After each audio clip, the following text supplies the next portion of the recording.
are now listening to the War Report Podcast Network. What's up, everybody? Welcome back to the College Loop Podcast, episode 192 of the College Loop Podcast. I am Dylan Larck, @boytank on Twitter, and I'm here to talk to you all today about the latest goings on regarding the transfer portal. And I am not kidding you. 5 minutes before this show started up, out of nowhere, Philip Blitty, I don't know how to say it. I would love to learn how to say it. But he is officially now committed after a long time. Not really. I said surprising. Not really surprising. Because he did just get a couple of crystal balls, a guy we were expecting to get for a while. But he has officially committed. So we're going to get right into that in just a second. Chris Causey, thanks for tuning in. We did just get a transfer defensive lineman. And believe me, he is a dog. War day mingle to that. And what's going on? James Barnett as well. What's going on? The two most viable sources in all of sports land in those two. And what's up, James? And yeah, Philip Blighty. Gonna go get started with that. So a 4-year athlete from Indiana last year, where he posted up 30 tackles. 4-year athlete. He played at Indiana last year after he was a transfer in from Texas Tech. Finally got his chance to really start at Indiana. Had 30 tackles, 10 of those solo, 20 assisted. He had a pass deflection, but he is not really a pass rusher kind. He's going to be a run stuffing type defensive lineman, but he at 6'3", 295, he is going to be a menace to deal with right alongside Jason Jones. I do think this gives Auburn a true starting defensive lineman right next to Jason Jones. I like what Gage Keys and Trail Carter bring in as depth. I do think that Philip Blighty, I'm going to learn it eventually. But as he's a new member of the team, so don't hate on me if I'm saying it wrong. But yeah, former 3-star overall 3-star recruit and a new Auburn Tiger. I think this is a huge pickup. It's definitely one of the portal needs that Auburn definitely definitely needed defensive line, and we're about to get another defensive lineman, I do believe. I think that we got a couple of crystal balls coming in for Isaiah Rakes, I believe, out of Texas A&M technically USC, but he's only been there through the spring. War Eagle, Steven, what's going on, man? But yeah, so yeah, this is it blindsided me. I was getting ready for the show, and all of a sudden, in walks Philip. Philip with 1L, by the way. Philip with 1L. Remember that 1L for Philip Blitty or Blighty. I'll say both until I get corrected on whichever one. James Barnett. How close are we to possibly competing this year, or am I booging a little? You might be booging a little bit. I am of the we're gonna wait and see. I don't want to go too far into the bug thing. Believe me, I do have my glasses prepared if I do need the bug a little bit. But right now, those are not going to be reserved for football until I see how the season looks. Right now, I do think the defensive line, if we do get Isaiah Rakes in the coming days, who did have a pretty decent year last year for the Aggies. But looking at the team as a whole, I mean, right now the only real weakness is we haven't seen this team play together. That's really the issue, because whenever you're putting together a team like this, you have to see them play to really have a true diagnosis of what they're going to look like. A-Day is fun. I love A-Day to death, but it's not a true testament of what this team is going to look like. But I will say I like Auburn's chances of competing, and I'm trying to pull up the schedule as we stand right now. Yeah, let me actually type that in. So starting off with Alabama A&M win, Cal win. I think what you're looking at is, can this team compete with the highest level of the SEC? I don't know if this team right now can. I'm banking on 2025 as being like the year to really start expecting things. Right now, I'm not of the we need to start like hammering in like, oh, we need this right now. James asked me that question on September 29th, the day after the Oklahoma game, and I'll let you know how I feel about this team. Because that October schedule is going to be the testament and might be a make or break for the team this season. But overall, I like Auburn's chances to at least finish 7-8 wins. And I don't feel like I'm bugging that much. So if you're feeling 7-8 wins, James, I don't think you're bugging whatsoever. Adam Kasey, 6'8", 235 edge rusher. We need him. I do believe he is already committed to Minnesota. Yeah, he is. I just looked him up. He committed today. Actually, he committed to Minnesota, Steven. So, if you're, there might be a little bit of a tampering issue if he were to commit to Auburn right after committing to Minnesota. But I do believe he is fully on the Minnesota bandwagon.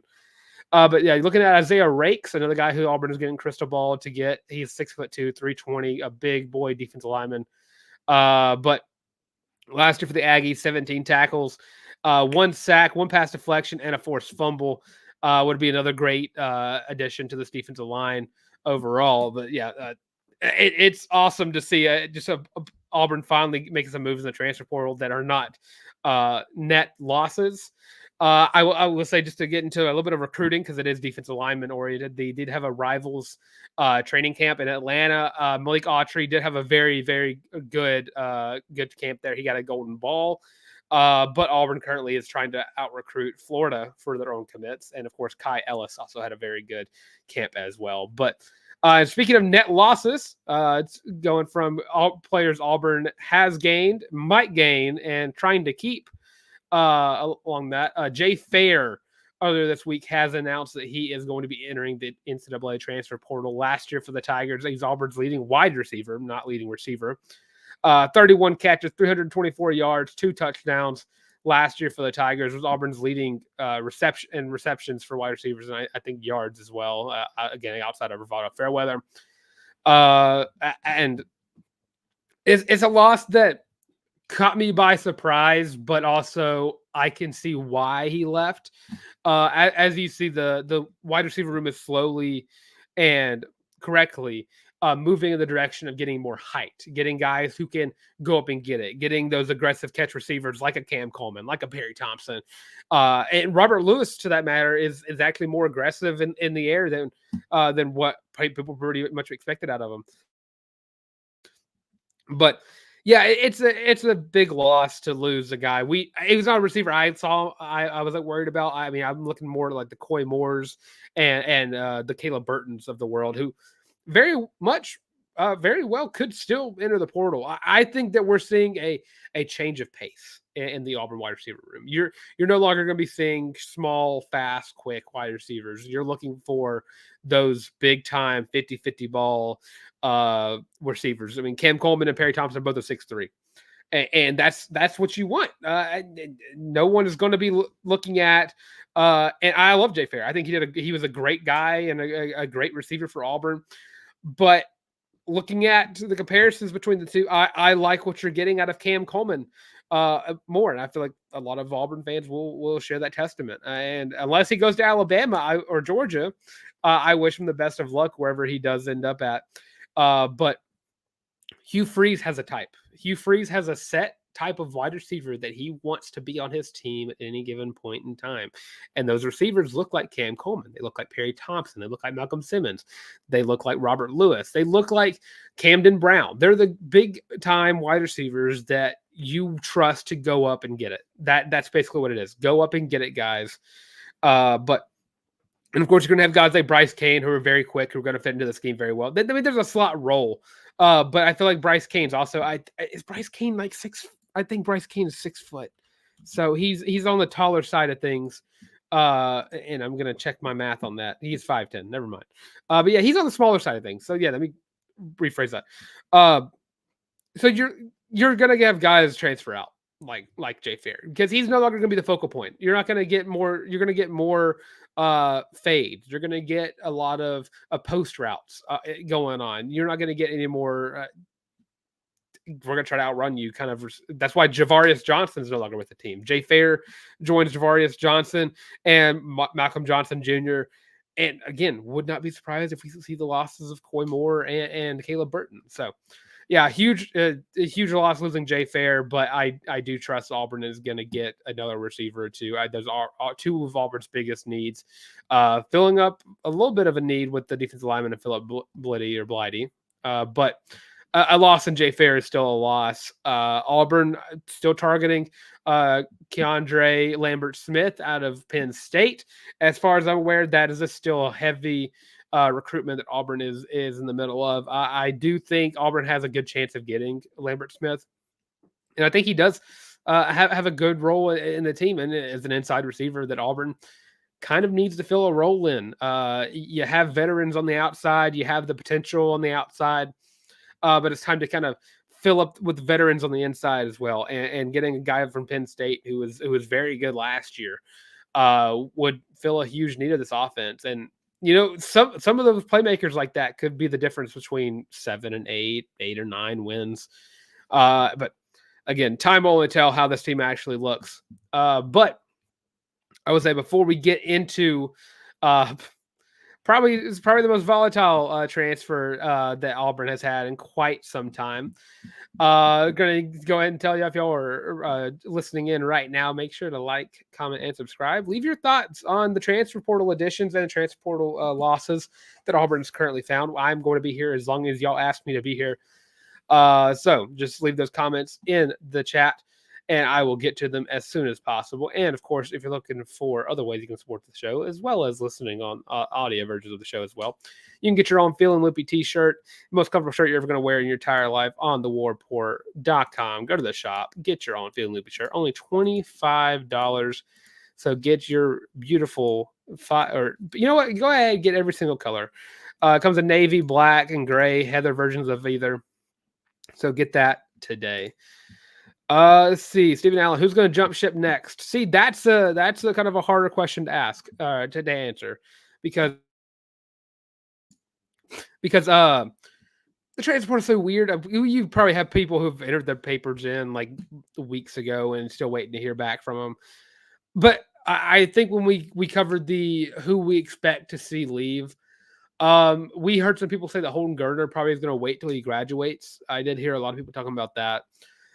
Who would have been on my first? He was like my first up, my pick 1-1 for who I thought was gonna end up leaving first. But I think you could see another wide receiver leave. I think you're going to see a Coy Moore or a Caleb Burton leave next, and of course I also think there's a couple guys on the defensive side of the ball that might head out. Maybe in the linebacker room. I know Wesley Steiner was someone that we've talked about before, but I'm really looking at probably a wide receiver. I think it's going to be Coy Moore or Caleb Burton that head out next. I think I don't think they offer enough for what Auburn wants to do to really fit the mold and get more playing time. And I know a lot of people, I know a lot of people that don't really have a nice thing to say about Coy Moore for some of the plays that have happened. But Coy Moore's a great player, and I think he's wherever he goes, he's going to ball out because he just has that potential. I do think that one of those two are going to be the next to transfer out. But of course, I don't know nothing. I'm just an outside guy looking in for that matter. But basketball wise, I can tell you where a trio of guys are going. I'm gonna go ahead and save the big one for last. Tre Donaldson has announced that he is going to be transferring to the Michigan Wolverines. Last year for the Tigers, 6.7 points a game, 2.4 rebounds, 3.2 assists. Was the starter for 10 games last year, and was a great contributor off the bench. Really kept Auburn in games sometimes, keeping the second unit together, and was a great leader whenever he got on. Katie Johnson also has announced that he is going to be transferring to George Mason. So last year for the Tigers, again for Katie Johnson, 7.1 rebounds, 7.1 points, 1.8 rebounds, and 1.3 assists for the Tigers in 2023. And then last guy to announce where he's transferring to, Aden Holloway, has announced that he will be transferring to the University of Alabama. Last year for the Tigers, Aden Holloway, 7.3 points, 1.5 rebounds, 2.7 assists. And I could go on and on and on about some of his stats, but I'm going to be a little bit nicer than most today. But I will say Aden not really one to be very nice about things. And there's a quote that he said that's gone a little viral. I'll go ahead and say it. Quote, at Auburn, I kind of got sold a dream by my coach. The season started out good for me individually and as a team. And then he kind of went in a different direction with the offense, end quote. So Aden Holloway kind of going to Alabama and immediately taking shots at Bruce Pearl, which I think is quite a choice considering the fact that Aden Holloway was very inconsistent down the line. I don't think that changed up the offense whatsoever. I think the offense pretty much stayed the same because from the get-go was pretty much relying on Janai Broome and Jalen Williams, and you finally found Chad Baker-Mazara, and that changed your offense up, I guess. But no one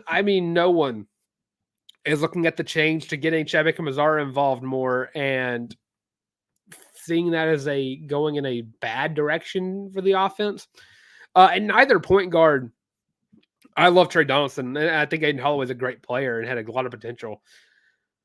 Neither point guard contributed to the offense. They got them to where they were. I mean, they were serviceable. They made a lot of great passes and didn't really turn over the ball all that much. And I think throughout most of the season, they were like high up on the turnover to assist ratio. And I think they were like very high up on those rankings. But overall, the guard play was a weakness of the team last year, and did not really help themselves against Yale. But looking at the team this year, I mean, you cannot look at this team right now and say that JP Ferman is a not an upgrade for the guard play. I mean, JP Ferman, what you get in JP Ferman is going to be JP Pegues. He came from Ferman. There we go. You get a guard who can make those shots. He can make those passes, and he's going to pair up very nicely with the Todd Pettiford and Denver Jones, who are returning. And of course, you can't forget that Janai Broome is back, and Chad Baker-Mazara is back, Dylan Cardwell's back. I mean, this team is going to be very good next year. And I don't think that you are losing all that much in the players that have transferred out. Of course, you're going to lose what you got from Katie Johnson off the bench. You're going to lose the potential that you had with Aden Holloway. You're going to lose the tenacious, toughness of Tre Donaldson coming off the bench. But it does serve Auburn right that they are going to be potentially better next year. I think that they have made the correct moves. I do think they probably need maybe another guard, maybe not one to really be in the rotation, but to kind of carry a little bit of a load to give guys a break. But right now, I don't think that going after those top guards are going to be that much of a priority. I think that you have what you need. You're gonna have a trio of guards, and I believe you're completely right. It's gonna be fun to watch. JP Pegues, Todd Pettiford, and Denver Jones kind of rotate in and out. Denver was a huge contributor to why the offense found its stride because he was a consistent 3-point shooter. But for Aden to come out and kind of just talk badly of Auburn after going to Alabama, it rubs me the wrong way. I'm not going to come on here and completely hate on Aden Holloway for what he did. I'll throw slight digs, but I'm not going to go straight at him. I think it's dumb that people are going at him in such a way like that. But again, maybe if I saw you turn off comments on a post, if you're going to transfer to a team's rival and then I don't know, talk badly about their coach, maybe have the heart to, I don't know, either keep your comments on and just kind of reap what you sow, or maybe don't make those comments. That's just me. I might be just old school in saying that, but if you're gonna say the words, at least be prepared for the hate you're gonna get for it. But yeah, that's about all I'm gonna say about Aden Holloway. Katie Johnson, Tre Donaldson, wish you the best of luck. Aden Holloway, you went to the wrong school for me to do that, but yeah. Go to women's basketball, where Auburn picked up yet another transfer, and Coach Jay just keeps cooking over there on the Plains. I'm gonna butcher this name, but Deona Gaston out of Texas has transferred to the Auburn Tigers last year for the Longhorns. 8.4 points a game, 4.2 rebounds, and 0.4 assists a game. Shot 53% from the field last year. Also got Big 12 sixth man of the year. Just an absolute huge pickup for Coach Jay and company. You're looking for a replacement, Jemai Mingo Young, and I think you get that. And I think you don't skip a beat without Jemai next year. But this is a huge pickup. So looking at her stats, shot 71 from the free throw line. She had about a block a game, half a steal a game, half an assist a game as well. Didn't turn over the ball all that much, and not really a 3-point shooter. But at 6'2" was going to be a great forward and going to really help Auburn get height. That was an issue with last year's team, was at points they lacked height, and of course, this team has already been improving year in and year out, and going forward, you can't help but just absolutely love the improvement that you're getting from Coach Day. And I know I have a comment from Gaston here, why she chose Auburn. She said the culture and the family feeling were the deciding factors for me. I could feel it, and I could feel it in my gut. Auburn is where I want to be. The success that Coach Harris has had building her program to this point is incredible. I'm excited to be an Auburn Tiger, end quote. So definitely the kind of mentality that you want out of incoming players. Let's see. Chris Carl, that's where he was with 3 different high schools. It's just what young entitled players do. I mean, there are a lot of players. Like, I can think of a couple off the top of my head that have gone to different schools. I know Bear Alexander went to a few schools. Dylan Raiola went to a lot of high schools. It's just something that happens in recruiting. Now, it's just the lay of the land in recruiting these days. I'm not going to say that's like, I'm not going to call him entitled. That's just not who I am. But I'm not happy with his decision to go to Alabama. That's kind of the issue I think a lot of people have. I feel like had he gone to, I don't know, anywhere else, there are 132 different FBS schools he could have went to. And I know FBS and mid-majors, there's like 300 other schools he could have went to. But yeah, Ernest Vaughn, they better get Coach Jay an extension before it's too late. I think they should already be in the works on that after last year. I think that she will get one. And she might end up getting a lifetime contract. I think she's going to be that level of coach where it's going to give her a blank check and a blank spot on the contract. Said, all right, how long do you want to be here? It's already, well, correction. It's going to have the infinity symbol, and then it's going to be a blank check on how much you want.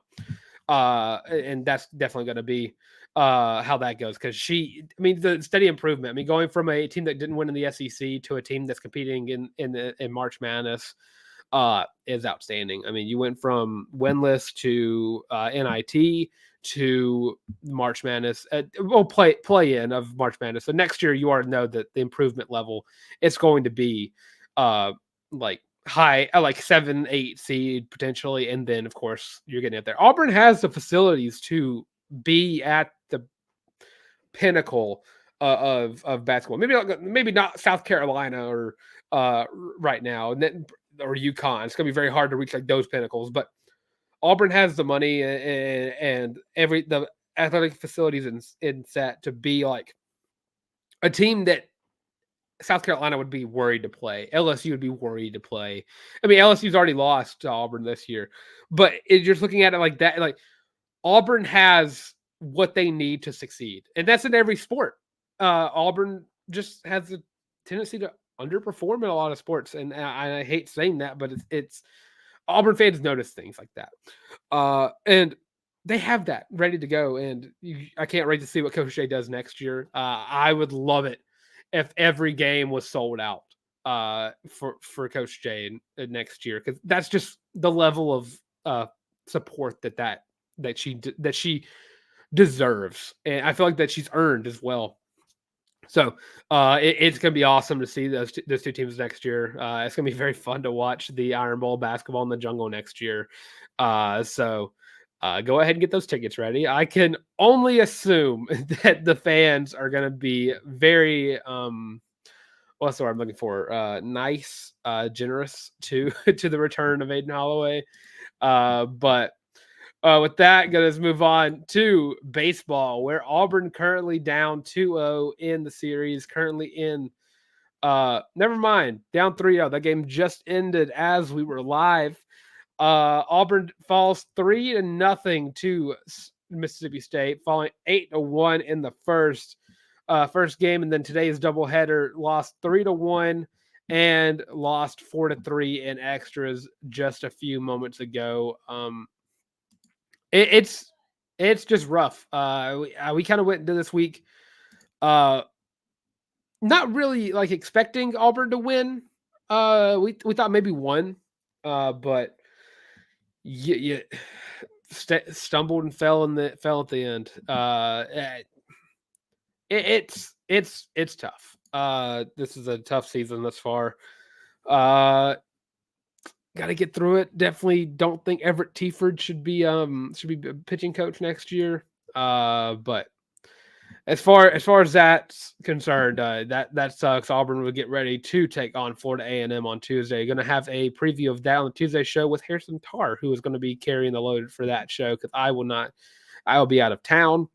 The Jungle is going to boo Aden the whole game, including halftime and timeouts. Yeah, I feel like booing's going to be the bare. It will be the minimum stuff that would go on. I think a lot of it's going to be like whenever Bronny got on the court level of trolling per se. And then last sport to talk about until just open the panel up for questions. Auburn softball currently in the middle of game 2 of their series versus Kentucky. This series will go into Monday.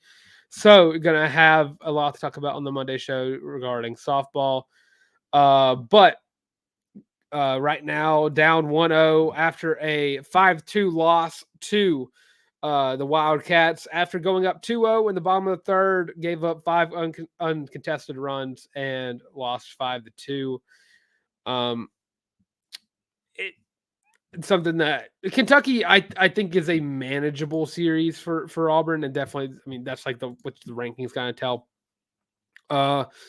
Just a bad day for the fielding, for the pitching staff and everybody. Matty Penta had 59 pitches in game 1, gave up 5 runs, 2 of them earned. Just a tough game. Shelby Lowe came in and played very well, but honestly, I think Auburn has a chance to. This is the series I feel like Auburn should win.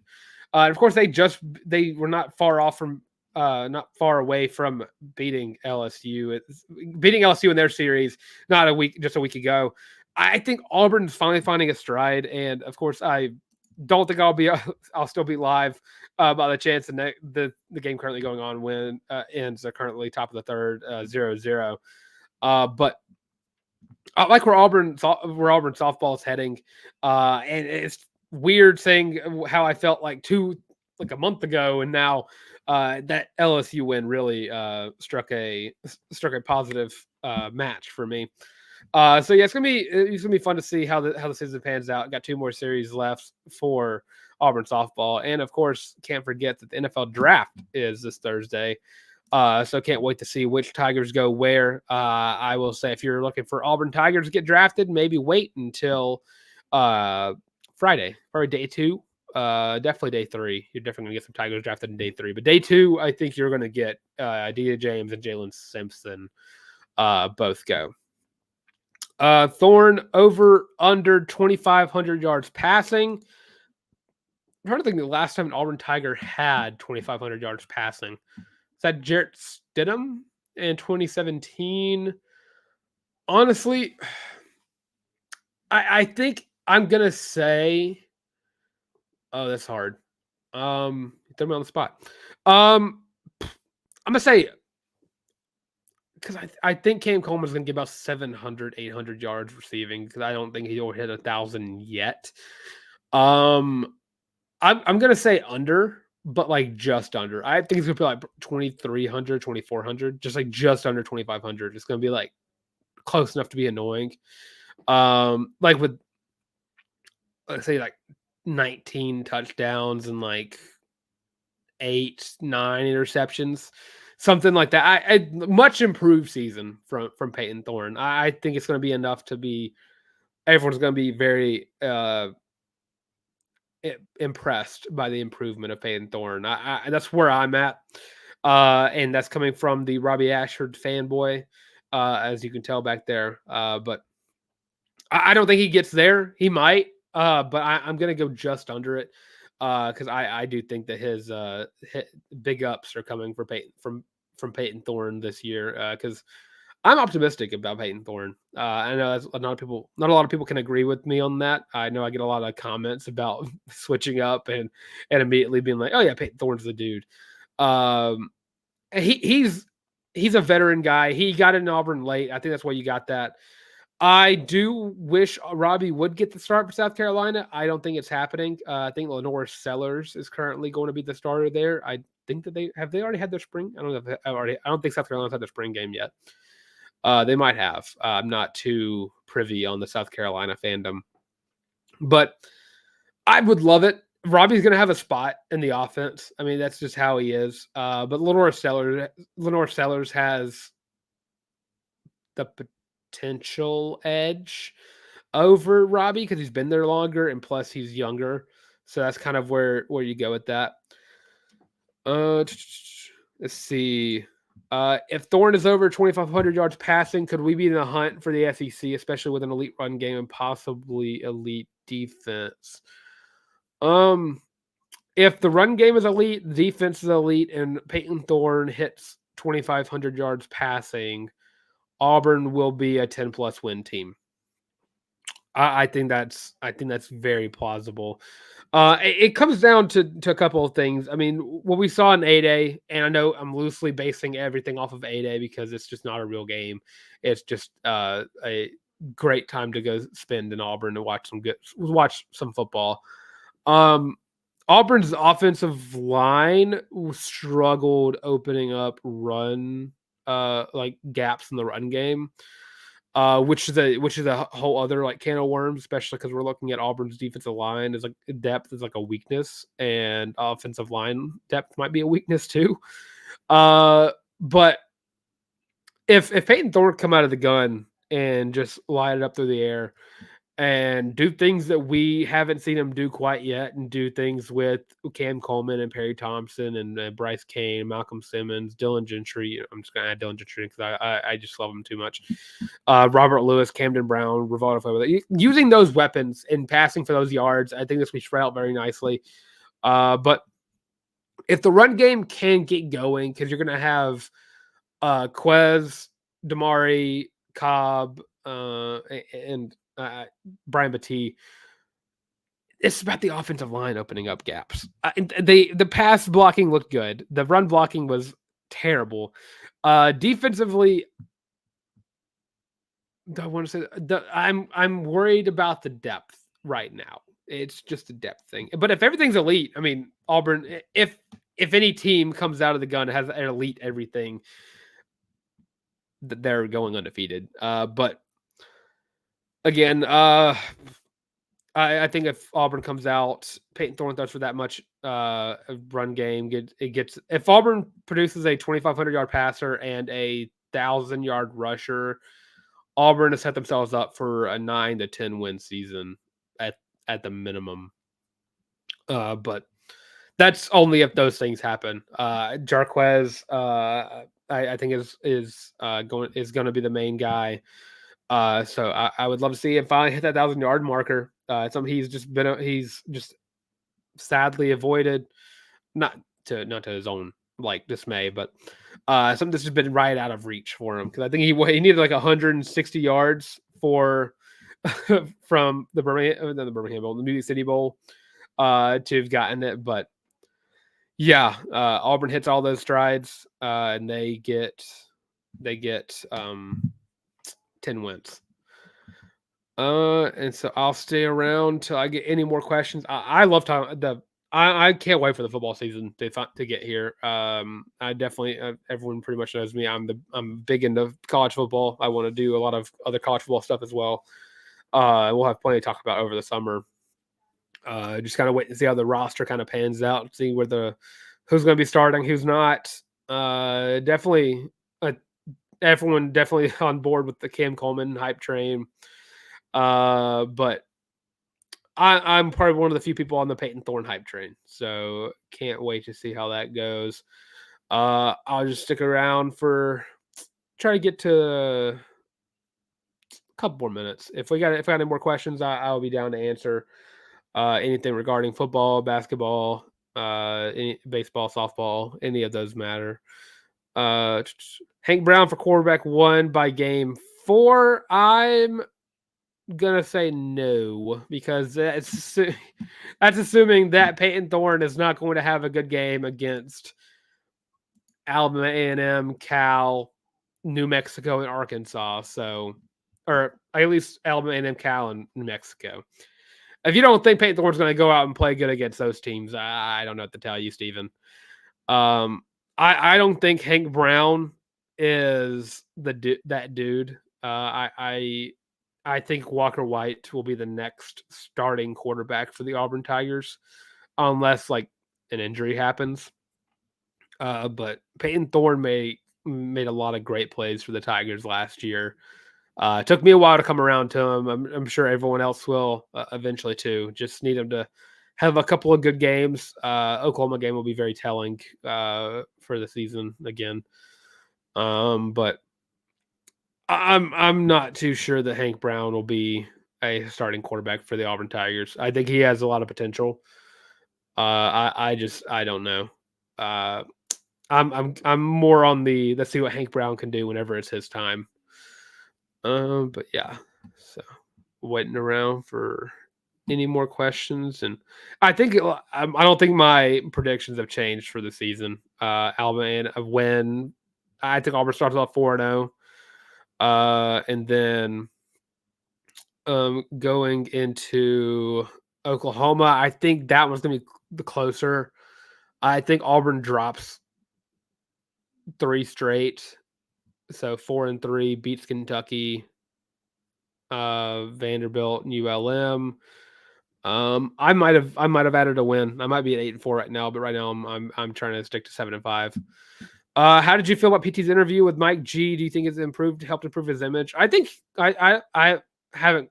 I don't think I've not seen the interview yet. I've seen clips of it. But I think Peyton Thorne's done a lot of things that help improve his image. He's talking to media a lot about the team. I saw him; he was in Talladega for the race, so that probably helped with a lot of the fans as well. I think he's pretty much found himself in good graces with a lot of the fans now. I think he's done a great job of getting himself out there more. He does more interviews, and of course, I need to go sit down and watch the Mike G interview. I think it was like recently came out, right? I'm gonna go check myself on that real quick. Yeah, so yeah, it came out yesterday. Yeah, I've yet to have seen it. I will be watching it probably after when I get to editing the audio. But Mike G's doing incredible things over there. A lot of great interviews. If you've not seen all their interviews, I don't know what you're doing. But yeah, looking at the schedule, 7-5 is where I'm at. 8-4 if I'm on a good day. I find it hard to believe Auburn settles for 6 wins. That's where I'm at. Auburn, I think, has 6 wins like pretty handedly. I don't think Cal's going to be that much better than they were last year. Arkansas, I think, is on the downward slide. Vanderbilt is Vanderbilt. ULM is ULM, but also I can't be saying much because Auburn lost to New Mexico State last year. Sorry for the flashbacks to that. I think Auburn splits 1 with A&M and Kentucky. I think that's where I'm at. I think it's 7 wins, 8 if they win both, but 7 but they beat Kentucky or Texas A&M. Beat Alabama and Vandy, and I'll be happy. So, not Georgia, just Vanderbilt and Alabama. Vanderbilt. Stephen? Do you have bad wishes with Vanderbilt? Because There's a lot of games on the schedule I would like Auburn to beat, and I'd be happy. Bama being one of those, but I don't think Vanderbilt built my list of teams.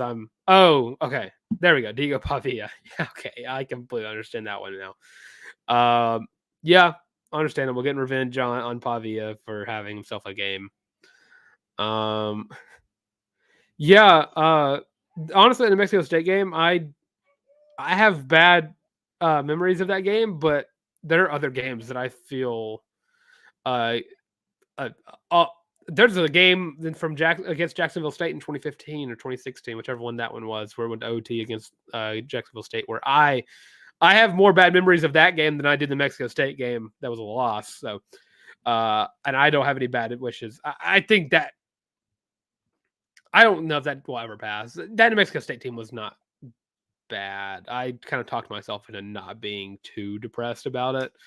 I think that New Mexico State team was just due for an upset like that. I was born in Jacksonville, so I couldn't be mad. Yeah, I could, especially because I'm a Jeremy Johnson truther. You will rarely ever see me talk ill of Jeremy Johnson because I think he kind of got a bad rap for how his time at Auburn went. He is now playing awesomely in the Liga de Football Americano for the Cadillos. He's doing great. He was an offensive MVP for the championship game. Fun fact. But yeah, that Jacksonville State game was very bad for me. JJ over Thorne? You mean Jeremy Johnson? You can't do that one to me. I'm a big Jeremy Johnson fan. I'm also going to be a big Peyton Thorne fan right now. So for the potential of what they could have been at Auburn, Jeremy Johnson, for what they are at Auburn, Peyton Thorne. There you go. Avoid the answer by answering the question. So I think Jeremy Johnson could have been a very good quarterback. I don't think Gus Malzahn was the best choice for Jeremy. I think he could have went anywhere else and he would have been very, very good. I don't think he was the mold of quarterback that Gus Malzahn could coach. I'm also not too high on Gus Malzahn's ability to coach quarterbacks. So I think he was kind of doomed from the start whenever he got to Auburn. I just still remember fan day running up to Jeremy Johnson and be like, "Oh yeah, you're the GOAT. You're one to win the Heisman." But yeah, I don't talk ill of Jeremy Johnson. I just don't.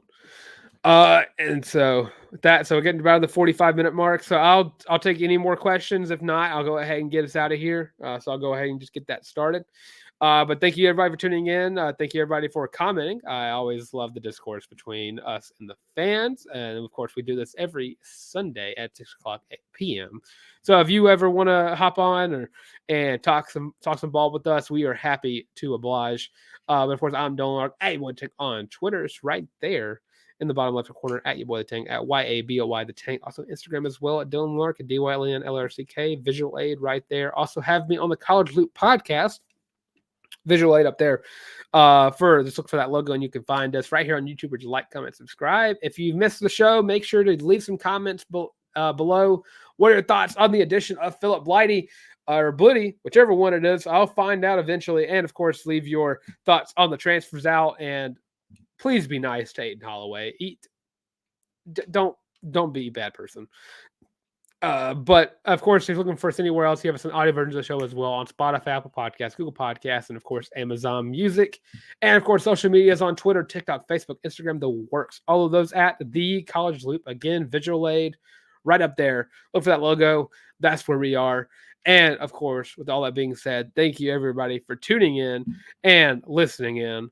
And with all that being said, this has been the College Loop Podcast. War Eagle.